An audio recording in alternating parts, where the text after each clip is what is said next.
সংবিধানে ৭১-এর সাথে ২৪-এর অভ্যুত্থানকে এক কাতারে রাখার যে সুপারিশ করেছে ঐকমত্য কমিশন তার বিরোধিতা করেছে বিএনপি। দুপুরে জাতীয় ঐকমত্য কমিশনের কাছে দলীয় মতামত দেওয়া শেষে একথা জানিয়েছেন বিএনপির স্থায়ী কমিটির সদস্য সালাউদ্দিন আহমেদ। দুপুরে জাতীয় ঐকমত্য কমিশনের সাথে সংস্কার বিষয়ে বৈঠক করে বিএনপির প্রতিনিধি দল। পরে সাংবাদিকদের ব্রিফ করেন সালাউদ্দিন আহমেদ। বলেন, সংবিধানের মূল নীতি পরিবর্তনের পক্ষে নন তারা। গণপ্রজাতন্ত্রের পরিবর্তে নাগরিকতন্ত্র রাখার যৌক্তিকতা নেই বলেও জানান তিনি। আরও বলেন, দেশে গণতন্ত্রের চরিত্র হারিয়েছে, তাই সংবিধান সংশোধন দরকার। তবে গণপরিষদ ভোটের প্রয়োজনীয়তা দেখছে না বিএনপি। বিচার বিভাগের সুপারিশে প্রায় সবগুলোতে একমত দলটি। এনআইডির কার্যক্রম ইসির হাতে রাখা উচিত বলে মনে করে বিএনপি। পাশাপাশি ইসির দায়বদ্ধতা সংসদীয় কমিটির রাখার বিপক্ষে মত দিয়েছে দলটি। সংবিধান সংস্কার প্রস্তাবে ৭১-এর সাথে ২৪-কে সমান গুরুত্ব দেওয়ার সুপারিশে বিএনপির আপত্তি, গণপ্রজাতন্ত্রের বদলে নাগরিকতন্ত্র বা সাংবিধানিক মূলনীতি পরিবর্তনেও দলটির না। সালাউদ্দিন আহমদ, রাষ্ট্র কি নতুন হয়েছে?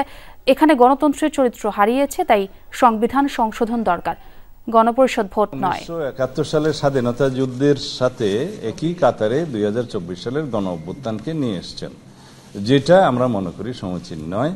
আগের প্রিয়াম্বলেই থাকা উচিত। ২০২৪ সালের গণ অভ্যুত্থানের অংশটি আমরা সংবিধানের অন্য জায়গায় কিভাবে তফসিলে, চতুর্থ তফসিলে অ্যাকোমোডেট করা যায় সেটা পরে আলোচনা করা যায়। আমাদের একটা সংবিধান আছে, সেই সংবিধানের হয়তো গণতান্ত্রিক চরিত্রটা বিনষ্ট হয়েছে, যার সাথে আমরা একমত নই, যার জন্য রাষ্ট্রীয় কাঠামো এবং গণতান্ত্রিক কাঠামোগুলো আমাদের বিনির্মাণ করা দরকার নতুনভাবে। ঐক্যমত্য কমিশনের সংলাপের সবশেষ অবস্থা জানতে চলে যাচ্ছে সংসদ ভবন এলাকায়। সেখানে আছেন আমার সহকর্মী আরেফিন শাকিল। আরেফিন, শুনতে পাচ্ছেন নিশ্চয়ই। বিএনপি কি কি বিষয়ে একমত হয়েছে, কি কি বিষয়ে ভেটো দিয়েছে, জানাবেন। ধন্যবাদ ছোঁয়া। মূলত বিএনপি বেশ কয়েকটি বিষয় নিয়ে তারা তাদের বক্তব্য জানিয়েছে। বিশেষ করে যে ৫টি বিষয়, ৫টি কমিশন হয়েছিল, আপনি জানেন, দুদক সংস্কার কমিশন, সেই সঙ্গে নির্বাচন সংক্রান্ত কমিশন এবং জনপ্রশাসন সংক্রান্ত কমিশন এবং সেই সঙ্গে সংবিধান সংস্কার সংক্রান্ত কমিশন, বিচার বিভাগ সংক্রান্ত কমিশন। এর মধ্যে দুদক সংস্কারের নিয়ে মূলত জাতীয় ঐকমত্য কমিশন ২০টি সুপারিশ করেছিল এবং ২০টির মধ্যে বিএনপি ১১টিতে একমত হয়েছে এবং একটিতে তারা ভেটো দিয়েছে, অর্থাৎ তারা বিরোধিতা করেছে। বাকিগুলোতে আংশিকভাবে তারা তাদের মতামত জানিয়েছে। এবং জনপ্রশাসনের যে ২৬টি যে সুপারিশ রয়েছে তার মধ্যে বেশিরভাগই তারা বলেছেন তারা একমত। তবে একটি বিষয় শুধু তারা একমত হতে পারেনি, সেটি আইন সংক্রান্ত এবং বিশেষ করে আমলাদের যারা সচিব এবং পদোন্নতির বিষয়, সেই সংক্রান্ত বিষয় নিয়ে তারা তাদের আপত্তির কথা জানিয়েছেন। এর বাহিরে বিচার বিভাগের প্রায় সবগুলো বিষয় নিয়ে তারা তাদের তাদের একমতের কথা জানিয়েছেন। তারা বলেছেন শুধুমাত্র সুপ্রিম কোর্টের জুডিশিয়ারি নিয়ে আলাদা করে, নিম্ন আদালতে আলাদা করে একটি সুপ্রিম জুডিশিয়ারি করার জন্য তারা সুপারিশ করেছেন। তারা বিচার বিভাগের জন্য আলাদা মন্ত্রণালয় করার তার দাবি জানিয়েছেন। এবং সেই সঙ্গে নির্বাচন সংক্রান্ত যে ২৭টি প্রস্তাব ছিল, বিএনপির পক্ষ থেকে বলা হচ্ছে এই ২৭টি প্রস্তাবের বেশিরভাগই আসলে সংবিধান সংশোধন সংক্রান্ত। এই ক্ষেত্রে তারা আপত্তি জানিয়েছেন।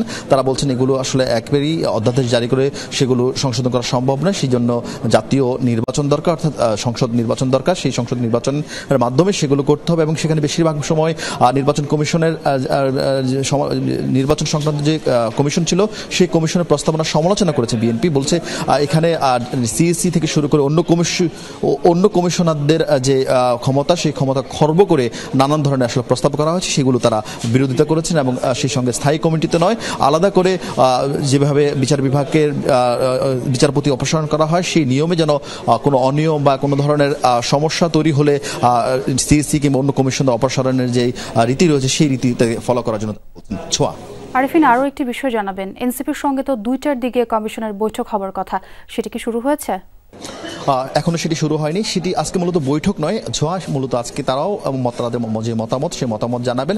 আপনি জানেন যে ১৬৬টি সুপারিশ জাতীয় ঐকমত্য কমিশন নির্ধারণ করেছে এবং সেগুলো তারা গত ৩ মার্চে তারা প্রায় ৩৮টি রাজনৈতিক দলের কাছে তারা পাঠিয়েছেন এবং সেই রাজনৈতিক দলগুলো তাদের দলীয় ফোরামে আলোচনা করে কোন কোন সুপারিশের সঙ্গে তারা একমত, কোন সুপারিশ তারা বিরোধিতা করছেন, কোনগুলোর সাথে আংশিকভাবে ঐক্যমত কিংবা কোন বিষয় নিয়ে তাদের মতামত রয়েছে, সেই বিষয়গুলো ঠিকঠাক করে মূলত আজকে তারা সেগুলো জমা দিবেন। বিএনপি জমা দিয়েছেন, বিএনপি আজকে বৈঠক করেনি এবং কিছুক্ষণ পর এনসিপি আসবেন এবং এনসিপির নেতারা এসে তারাও জাতীয় ঐক্যমত্য কমিশনের কাছে সেগুলো জমা দিবেন। আরেকটা নাগাদ বাংলাদেশের কমিউনিস্ট পার্টি সিপিবির পক্ষ থেকেও কিন্তু যে সুপারিশমালা নিয়ে তাদের যে মতামত, সেই মতামত তারা জানাবেন।